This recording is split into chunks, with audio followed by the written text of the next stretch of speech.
Hello and welcome to a slightly different video for this channel. This is a video which, for my subscribers, isn't necessarily geared towards the kind of video that you would usually see. This is a video which, like some of the other videos that I make every so often for other games apart from racing games, are basically just games to appeal or to cater to different audiences and other types of games that I have a lot of interest in. And games that I have a lot of interest in tend to be games that try something new, games that are different.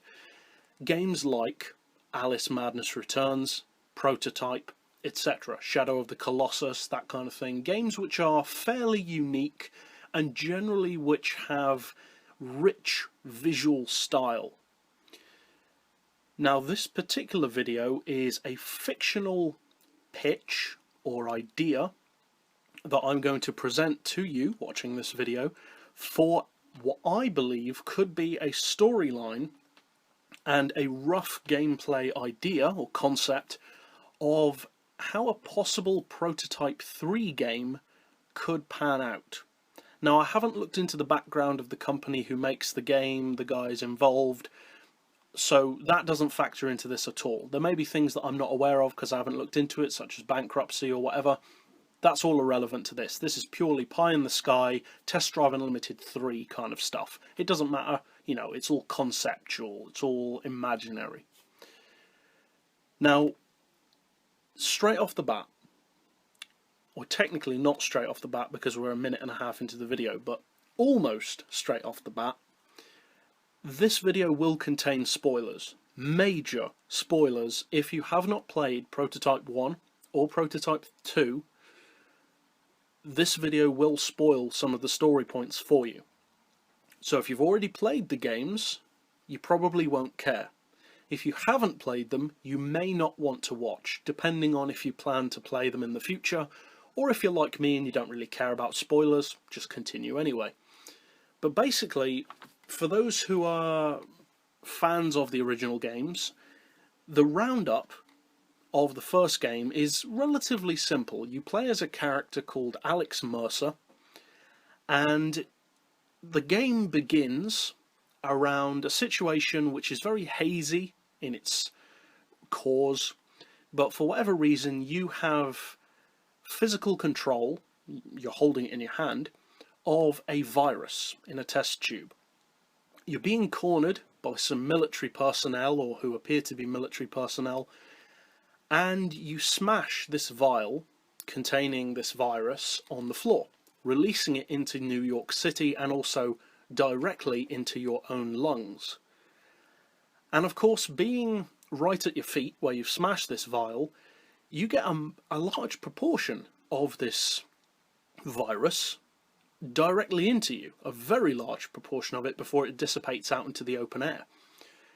They then shoot you, these military personnel, and presume you dead. The game then proceeds to have you waking up in a morgue, essentially, and escaping. And as you play through the game, you're basically fighting against military and also Black Watch personnel, who are kind of like a private military / security, and you're trying to find out what happened. There's a constant background note of this supposed accident that happened with a similar or same virus in a small American town years before.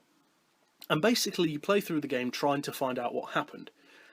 And the great thing about the Prototype games is that they're actually, and this goes for a lot of movies as well, they're a lot deeper than people think. It's very easy to play the Prototype game and think that it is purely a game about slashing things to pieces, because that is the majority of the game. You use a variety of mutant abilities such as blades, claws, flying, climbing, etc. to cut things to pieces. And it's very easy to categorize certain films like that as well. Films such as Alien and Predator, which can very easily come across as just a lot of action, almost a mindless film. Big, dumb fun, as some people call it. But that's really not the case, because take Predator as an example. If you look into that film, the way that the Predator treats the soldiers is very specific. He doesn't just kill them. He actually kills them based on what kind of person they are. And this is something which you can very easily miss, especially the first time you watch the film. it's very easy to just come across that this Predator is shooting these variety of elite soldiers with his shoulder-mounted laser, slashing them, etc. That's not the case. Consider how he kills Billy, the tracker. Billy puts down his guns and takes out his knife and shows down against the Predator face to face, mono-e-mono, with a blade against the Predator's blade.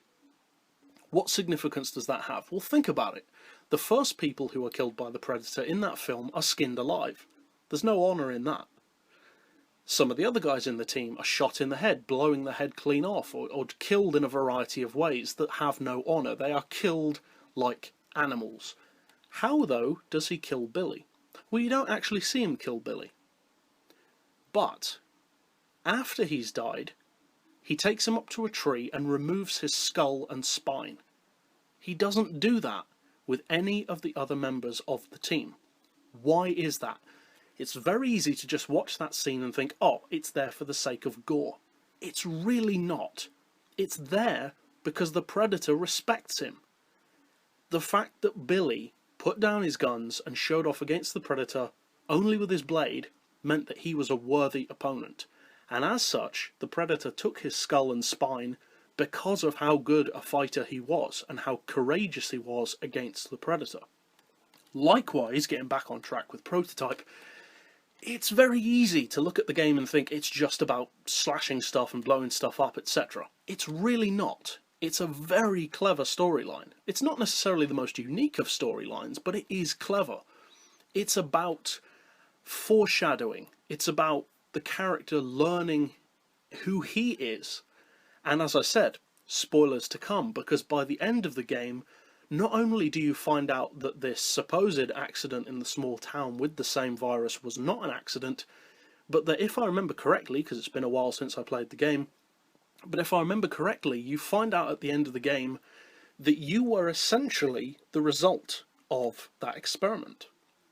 And not only does Alex Mercer not exist anymore, but technically you are him, but you're not. Because by the end of the game, he realizes, after being blown up by a nuclear bomb and reforming, that he is completely made of the virus, and technically unkillable. And that's where the first game ends. The second game, which from what I've heard people don't like as much, and I can understand that. In some ways I think the second game is better, in some ways not so much. But in the second game you play as a military guy called James Heller. James Heller is in among the troops who are in the city for a variety of reasons, to kill the infected, protect the uninfected, set up borders, etc. But at the end of the first game, the entire city, basically, of New York, I believe it's Manhattan Island, but I'm sure Americans could correct me on that, I believe the whole city, pretty much, or the whole main island of Manhattan, is infected. Outside of that, though, there are some lesser infected zones, the green zone and the yellow zone. And at the start of the game, playing as James Heller, you get intercepted by Alex Mercer, who you played as in the first game. But what you don't realise in the first game is that, technically speaking, through the entirety of the first game, you are the villain. But you don't realise it. You only find out right at the end of the game that Alex Mercer himself is the virus. He's not Alex Mercer anymore. In the second game, you play as an ordinary military guy, or as ordinary as you can be with that kind of training, and you come across Alex Mercer. All the other guys in your troop, or whatever the term would be, are killed, and he deliberately infects you with the Mercer virus, as it's called in the game, turning you into the second prototype, hence Prototype 2. And basically you play through the game under brainwashing, in effect, from Alex Mercer. Alex Mercer brainwashes you into fighting your own military. But you can kind of agree with him, because the reasons that he has for fighting the military are the same reasons from the first game, which made sense then as well. They are killing innocent people. They are essentially using the accident in New York as a test site, instead of actually helping people. They're using it as a test site for their bioweapon, the Mercer virus. And you can understand why Alex Mercer feels the way he does, and so can James Heller. And that's why he basically does what he tells him to do at the start of the game and wreak havoc on the military. As you play through the game, a similar way to the first game unfolds in that you discover what's really going on. You discover that Alex Mercer has plans due to the fact that he's not human anymore. Was he ever? Who knows? But that he is no longer human. He thinks, moves, acts, and has every purpose that the virus has. And what purpose does a virus have? To spread itself and to consume everything. Much in a similar way to my personal favourite horror movie of all time, The Thing. A very similar method. Now, my pitch for the third game is very reliant on the ending of the second. At the end of the second game, you as James Heller are forced to fight Alex Mercer. It's called Kill Your Maker. And after slicing off his various weapons that can form out of his body, he consumes him, as you do with many other people through the game, and in so doing you gain his energy. But think back to the ending of the first game. Alex Mercer was not killed by a nuclear bomb. He is on an atomic level pure virus, whereas James Heller has not been a prototype for as long. So even though he did beat Alex Mercer, primarily due to his military training rather than special abilities, in other words, he knows how to fight, he's not as much of a prototype. He may be more brutish, but he still has some humanity, mainly due to his daughter, which you're trying to find throughout the game. Alex Mercer has no humanity left, and he is a survivor. James Heller is not a survivor. He's just an aggressive, vengeful soldier. Alex Mercer is more of the science side of things. So, my pitch for the third game is this. What if, and this has been bandied about before, I know a lot of people support this theory, but what if Alex Mercer is not dead? Now that's the obvious thing. That goes without saying. But a lot of people are thinking for a third game that Alex Mercer should break out of James Heller's body and become a villain again, perhaps killing James Heller in the process, or consuming him from the inside out. I don't think that's the best way of doing it, because think about it. Why would Alex Mercer want to leave James Heller's body? By doing that, sure, he would take some energy, but he would also leave some behind. So why not just stay as one form, but use that complete, unhuman, moral, thinking, everything that Alex Mercer has to infect James Heller's mind from the inside out, turning him in effect into a symbiote, so that he may look like Heller, but it's actually Mercer. In fact, I imagine the character in the third film, the James Mercer, or Alex Heller, if you will, as a symbiote. I imagine him as speaking with a dual voice, maybe even three voices. One voice which sounds like Heller, but at the same time one voice saying the same thing that sounds like Mercer, and maybe a third one which sounds just pure evil, like the virus itself speaking. Kind of like three voices saying the same thing at once. That's how I imagine him, as the ultimate boss. In the third game, I don't imagine him as having any grand plan, because by this point, I envision the third game as taking place around a decade after the events of the second. And this is how I envision it. Phase 1 is that James Heller and Alex Mercer disappear after the events of the second game. James Heller wants his daughter to be safe, but logically speaking, he knows that the only way for her to be safe is to stay away from him.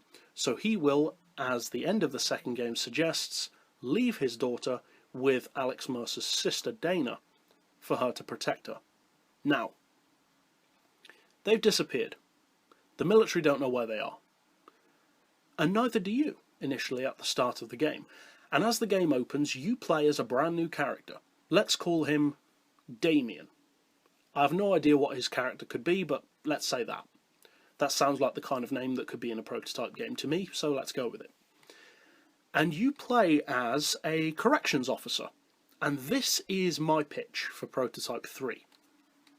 In Prototype 3, I imagine, based on the events of the first and second game, New York is not a safe place. Now, at the end of the second game, James Heller consumes every single piece of virus in the whole city, making himself immensely powerful. Yet another reason why Alex Mercer would just stay inside him and corrupt him from the inside out. But think about it. From a realistic point of view, the government would never move civilians back into New York. Not Manhattan Island, at least. So, what would they do? They tried to blow up the city. That didn't work. The city is now cleared. From the end of the second game, it looks like there is no life in the city anymore, virus or otherwise. So what can the government do? They have to make some use of Manhattan Island. It's just unused space. They can't leave it there to rot. They've got to use the city for something. But it's got to be something which is justifiable, something which the public would support and would morally allow the government to do without too much of a ruckus. This is my pitch. The government decides, as I said, a decade after the second game, to turn Manhattan Island into a penal colony. A massive prison. And the reason why they would do this is because A, they cannot put civilians back in there ever again. Even on the slightest of chances that Heller/Mercer is still alive, they just wouldn't do that. But the second reason is because America has a massive overpopulation problem in prisons. So, turning the entirety of Manhattan Island into a colossal prison would help with that. It wouldn't resolve that issue, but it would help with it a lot. Now, as I said, this is a decade later, so I'm going to have it so that the island isn't completely finished. It's still under construction, but there is a massive amount of people involved in turning this island into a penal colony. The entirety of New York is surrounded, the island itself, by a huge wall, say 100 feet high. Pure concrete. Well, not pure, because that would fall down, but you get the idea. Let's say the wall is 15 feet thick, 100 feet high, basically sealing off the entire city. The only way in and out is via, say, helicopter. Within the city, many of the buildings have been repurposed into prison blocks. Some of them state-of-the-art, built from the ground up on ruins, some of them using existing buildings for slightly less dangerous people who are moved there. I'm not going to say the scum of the earth are on the island. I think there would be people who are death row, but also people who necessarily aren't death row. People who are bad, but not necessarily psychopaths. Just a mix of prisoners. And the way that I see the third game playing out is that you play as this character, Damien, who is, in effect, a prison guard on this island. He's not a prototype, he's just a normal man, and he just works there. He's one of the new guys sent into the island to work as a guard, because obviously for that many prisoners, you would need thousands of guards. And on this island, there is no firepower. No live rounds are used. There are no tanks, there are no guns. There are weapons, but no live rounds. Nothing that could actually kill people. Mostly stuff like beanbag guns or things based on shocks and electricity. Taser weapons, if you will. Stuff like taser power gloves or taser rifles, etc. Something which is a deterrent, but obviously that wouldn't kill the prisoners, because you've got to be realistic. They're not going to all have machine guns. That's just not the way it would work. Now, you're playing as this guy, you're going about your daily business. But what the government hasn't covered in this 10 years, because obviously it would take roughly that kind of time to even get on top of some of the city, let alone the whole thing, as far as building a wall, etc. But they do have that kind of manpower if they wanted to. They haven't fully checked something which hasn't been featured at all in the first and second game, but something which I think could provide an amazing play area on a Prototype 3 game, and that is sewers. There could be a colossal sewer system underneath New York that you could enter, where maybe some virus has survived. Maybe not. Maybe it is just Hela/Mercer who's survived down there. Maybe he's gone into a cocoon-like state, in a similar way to those large tumours that are attached to the buildings in the second game. Maybe that's what Hela's done. He's gone under the ground under the mental influence of Mercer inside him and gone into a cocoon state, because Mercer knows what the government will do eventually. They will have to repurpose the island, and whatever happens then, he can reawaken and consume whatever he needs to continue on, getting more powerful, etc. And maybe even begin infecting the city again, because at the end of the day, that is exactly what a virus would do, and Alex Mercer is pure virus. He is no longer human in any sense except visual. So, the way that I imagine the game is panning out is that Mercer rises from the sewers and begins to unleash destruction on this prison island.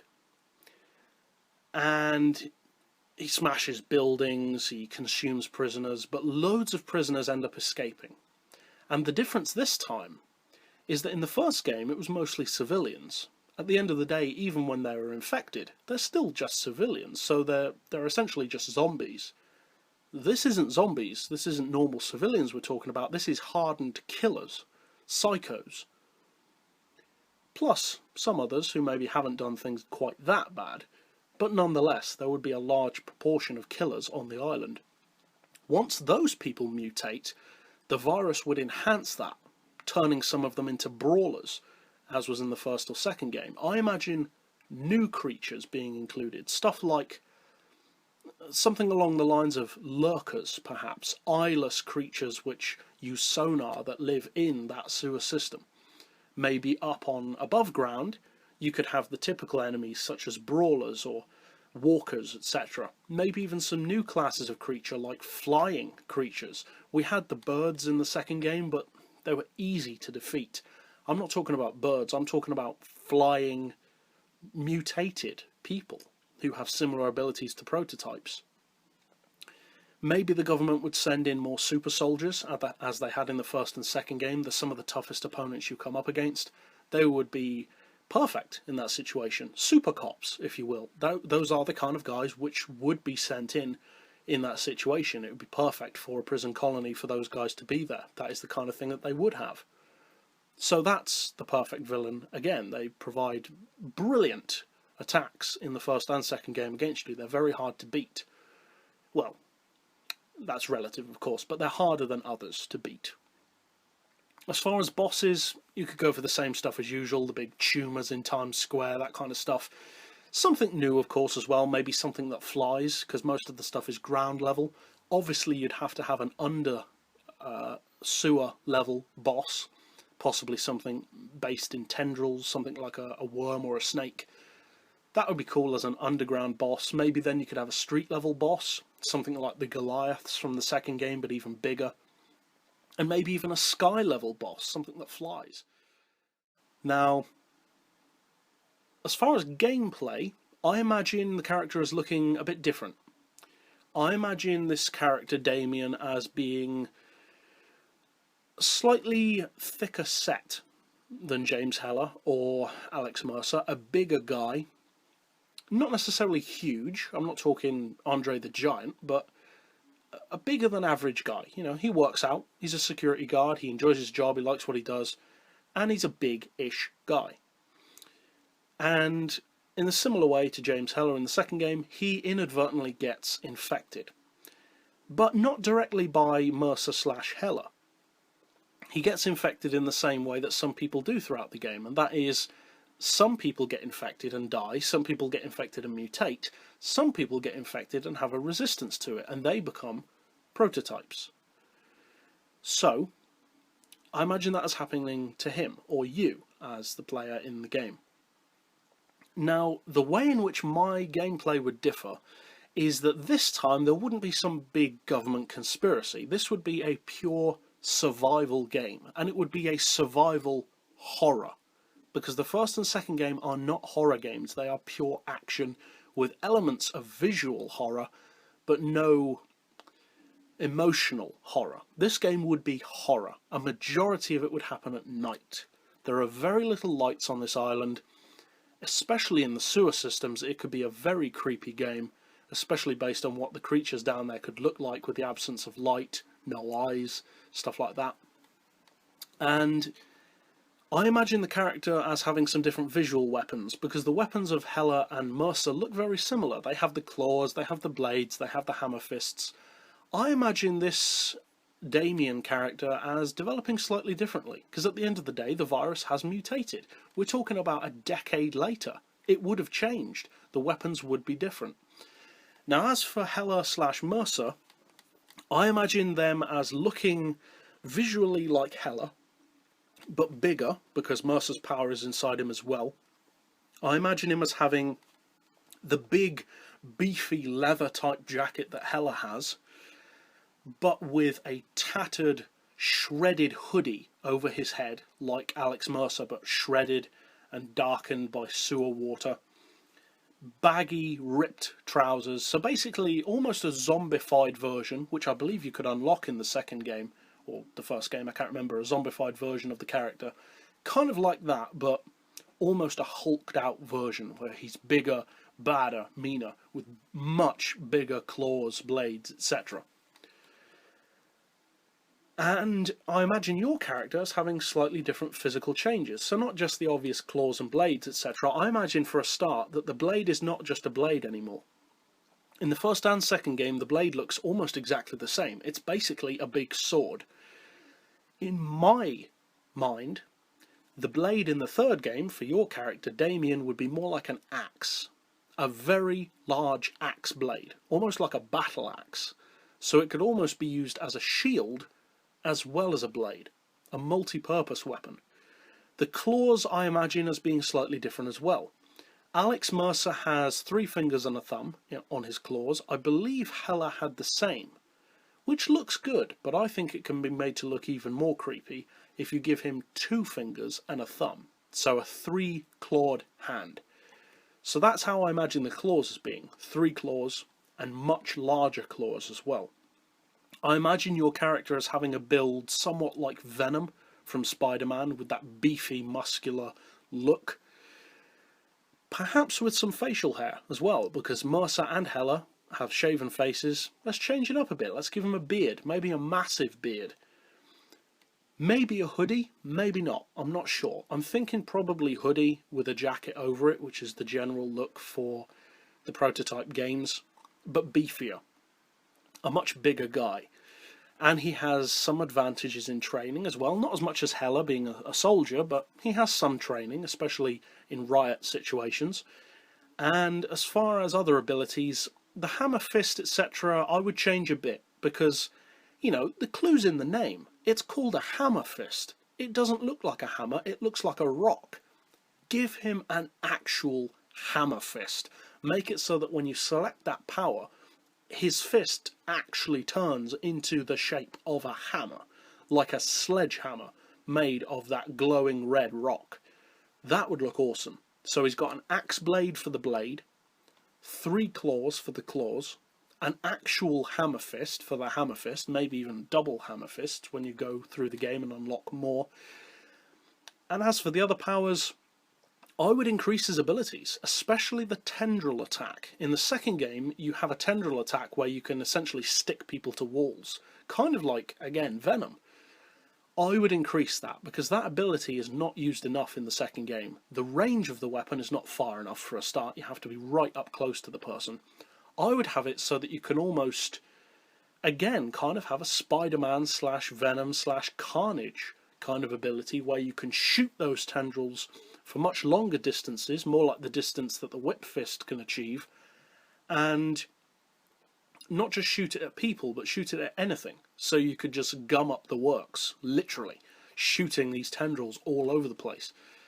But at will, not just as like a super attack, as it is in the first and second game.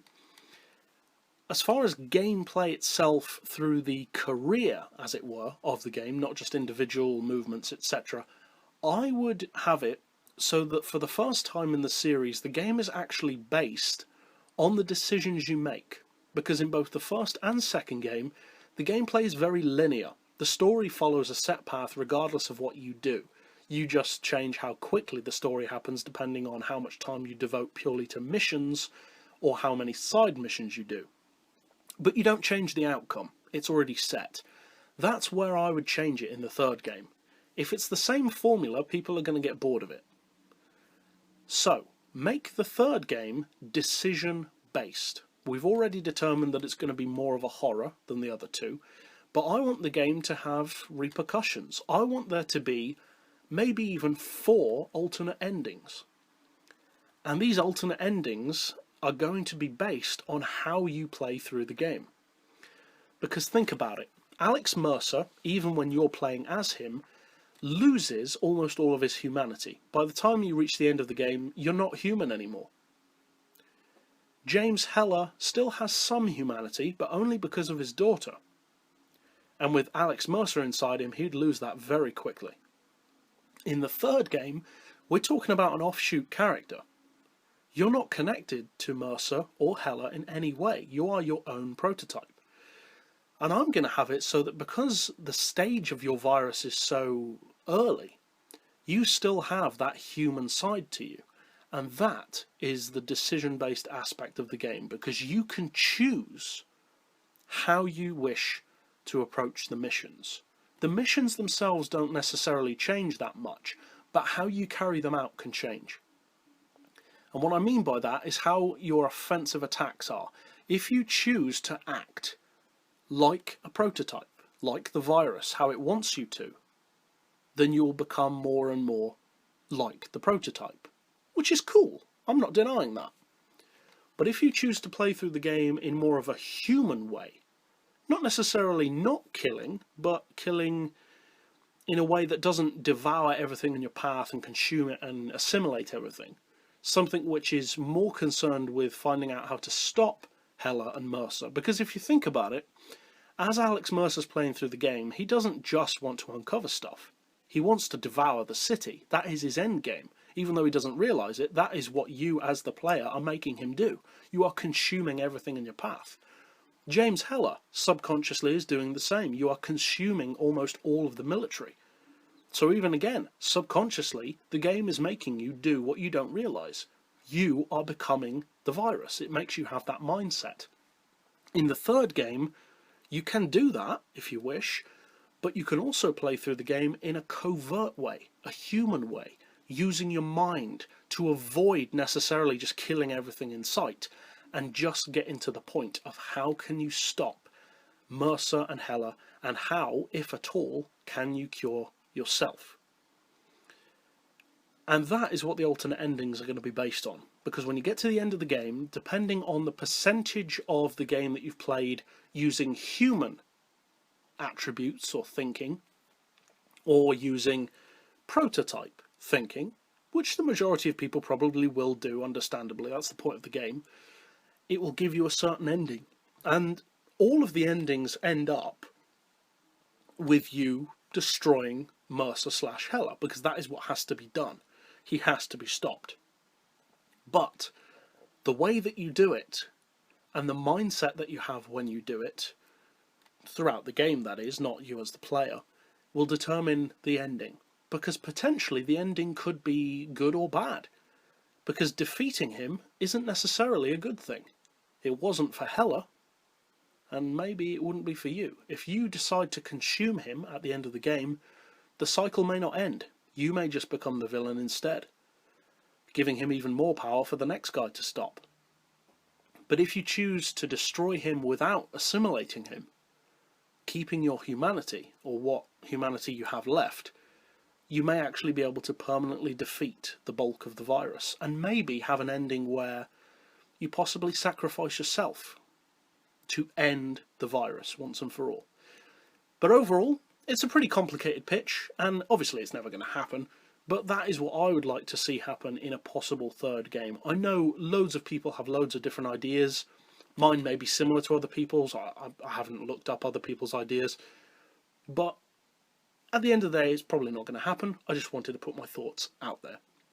So if you are a fan of the games, as you can tell I am, then be sure to put, or if you feel like it, put comments down below about what you thought of my idea, flaws you think, maybe plot holes, maybe things you'd have done differently, or maybe completely different things that you'd do, a completely different storyline. Maybe you'd go away from the Hela and Mercer thing completely.